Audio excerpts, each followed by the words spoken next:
বন্ধুরা, সবাই কেমন আছেন? আশা করছি সবাই অনেক ভালো আছো। তো দেখো, যখন জলের দরকার ছিল তখন তো জল হয়নি, আর এখন কিভাবে জল আসছে দেখো।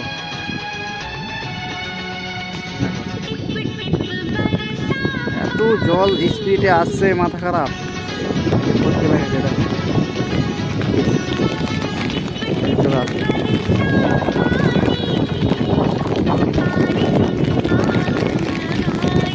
1000 টাকা করে বিঘা, 1500 করে বিঘা মার্শাল দিয়ে জল লাগাতে হলো। আর এখন দেখো লাগার পরে কোনো মেঘ নাই, তাও জল চলে আসছে।